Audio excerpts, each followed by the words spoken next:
Welcome to the day 4 of hosting the Ark. Today we will discover how the gold crown on the Ark reveals the kingship of Christ.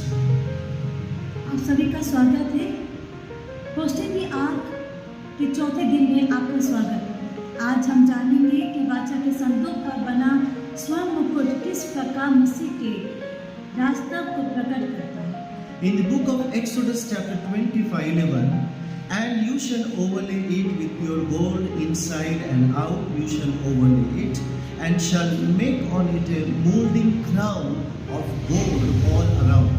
निर्गमन 25:11 में तू उसको भीतर और बाहर शुद्ध सोने से मढ़ना और उसके चारों ओर सोने का मुकुट बनाना।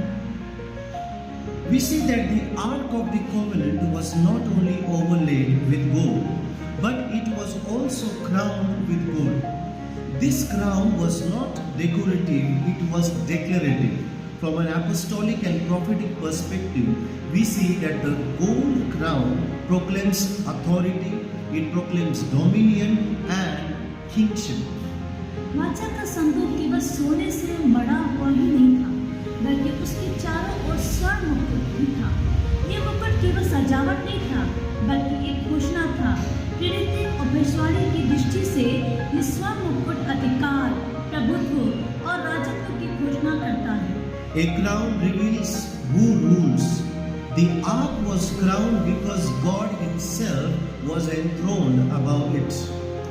मुकुट ये प्रकट करता है कि शासन किसका है। संदूक पर मुकुट इसलिए था क्योंकि स्वयं परमेश्वर उसके ऊपर सिंहासनारूढ़ था। In scriptures, a crown speaks of kingship, authority, government, dominion and victory. पवित्र शास्त्र में मुकुट राजत्व, अधिकार, शासन, प्रभुत्व और विजय का प्रतीक है। The Ark of the Covenant was the throne carrier of God on the earth. So, wherever the Ark went, heaven's government invaded earthly territory. The gold crown around the Ark declared that the God is king and not a guest. तो वाचा का संदूक पृथ्वी पर परमेश्वर के सिंहासन का वाहक था। जहाँ जहाँ संदूक गया, वहाँ स्वर्ग का शासन पृथ्वी पर प्रकट हुआ। उसके चारों ओर का स्वर्ण मुकुट ये घोषणा करता था, परमेश्वर राजा है, अतिथि नहीं। So from an apostolic perspective, this teaches us that the presence of God always establishes divine order and kingdom rule, not chaos or any kind of compromise. प्रेरित दृष्टिकोण से ये हमें सिखाता है कि परमेश्वर की उपस्थिति सत्य, दिव्य व्यवस्था और उसके राज्य की स्थापना करती है, न कि अव्यवस्था या समझौते की। The gold crown prophetically points to Jesus Christ as King, not only Savior, not only High Priest, but the reigning King.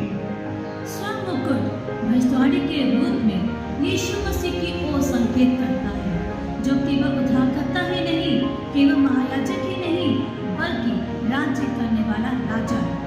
So Revelation chapter 19:16 says, and He has on His robe and on His thigh a name written, King of Kings and Lord of Lords.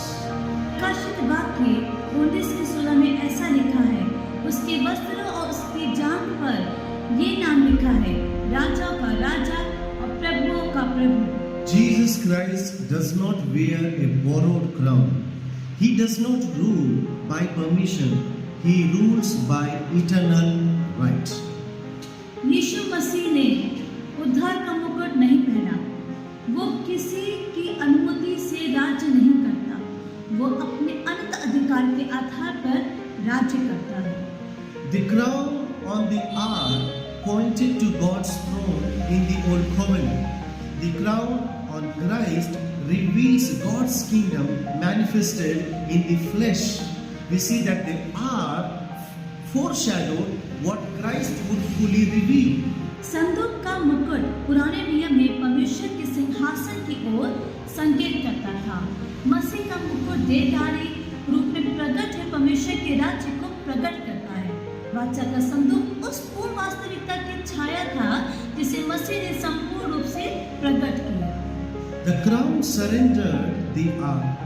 The crown surrounded the ark, establishing a boundary. Prophetically, this teaches us that the God's presence comes with government. Mercy does not remove authority. Grace does not cancel lordship. मुकुट संदूक के चारों ओर एक सीमा के समान था। भविष्यवाणी के अनुसार यह हमें सिखाता है कि परमेश्वर की उपस्थिति उसके शासन के साथ आती है। दया अधिकार को समाप्त नहीं करती और अनुग्रह प्रभुता को रद्द नहीं करती। So, from apostolic perspective, we see that you cannot host the ark and reject the king. तो प्रेरिताई रूप से हम देख सकते हैं कि आप बादशाह के संदूक की मेजबानी तो नहीं कर सकते और राजा को अस्वीकार भी नहीं कर सकते। Many people want the presence but not the rule. Many people desire blessings but resist authority. We see that the gold crown confronts us with one rule: Christ must be enthroned and not just invited. बहुत से लोग परमेश्वर की उपस्थिति चाहते हैं परंतु उसका शासन नहीं। बहुत से लोग आशीष चाहते हैं परंतु अधिकार के अधीन नहीं होना चाहते। स्वर्ण मुकुट हमें एक सत्य के सामने खड़ा करता है। मसीह केवल आमंत्रित नहीं बल्कि सिंहासन पर विराजमान होना चाहिए। When we host the ark today, Christ in us, the gold crown, demands a response. Who rules our homes?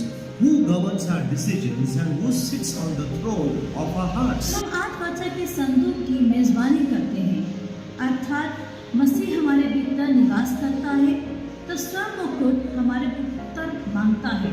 हमारे घर का शासक कौन है? हमारे निर्णय को कौन संचालित करता है? हमारे हृदय के सिंहासन पर कौन बैठा है? So, where Christ is crowned, peace reigns.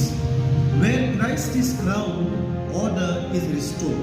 Where Christ is crowned, victory is assured. जहाँ मसीह का राज्य होता है, वहाँ शांति राज्य करती है। जहाँ मसीह का राज्य होता है, वहाँ व्यवस्था पुनः स्थापित होती है। जहाँ मसीह का राज्य होता है, वहाँ विजय सुनिश्चित होती है। In the book of Isaiah chapter 9 verse 6 says, and the government will be upon his shoulders. यशायाह की पुस्तक 9:6 में ऐसा लिखा है, और प्रभुता उसके कांधे पर होगी। The crown means government has shifted. तो मुकुट का मतलब क्या है? मुकुट इस बात की घोषणा करता है कि शासन बदल चुका है। The ark was not crowned because it needed honor. It was crowned because it carried authority. बादशाह का संदूक इसलिए मुकुटधारी नहीं था कि उसे सम्मान की आवश्यकता थी, बल्कि इसलिए कि वो अधिकार को धारण किए हुए था। We see that when Christ reigns in our lives, He is not contained to church movements. He governs our thoughts, He governs relationships, finances, choices, and destiny of our lives. हम देख सकते हैं जब मसीह हमारे जीवन में राज्य करता है तब वो केवल कलीसिया की शर्तों तक सीमित नहीं रहता। वो हमारे विचारों, संबंधों, वित्त, निर्णयों और भविष्य का शासन करता है। So dear family, hosting the ark means living under the joyful rule and a perfect king. तो प्रियो, बादशाह के संदूक की मेजबानी करने का अर्थ है एक सिद्ध राज्य का आनंद में शासन के अधीन जीवन बिताना। Jesus Christ is the King of our lives. He is crowned in our homes and we not resist His rule, we rejoice in it. The kingdom of God governs us. Authority, peace and victory mark our dwelling. In the mighty name of Jesus, Amen. यीशु मसीह हमारे जीवन के राजा हैं। हमारे घरों में वो राज्य करता है। हम उनके शासन का विरोध नहीं करते बल्कि उसमें आनंदित होते हैं। परमेश्वर का राज्य हमारा संचालन करता है। अधिकार, शांति और विजय हमारे निवास की पहचान है। यीशु के सामर्थ्य नाम में आमीन। Grace and peace be upon you.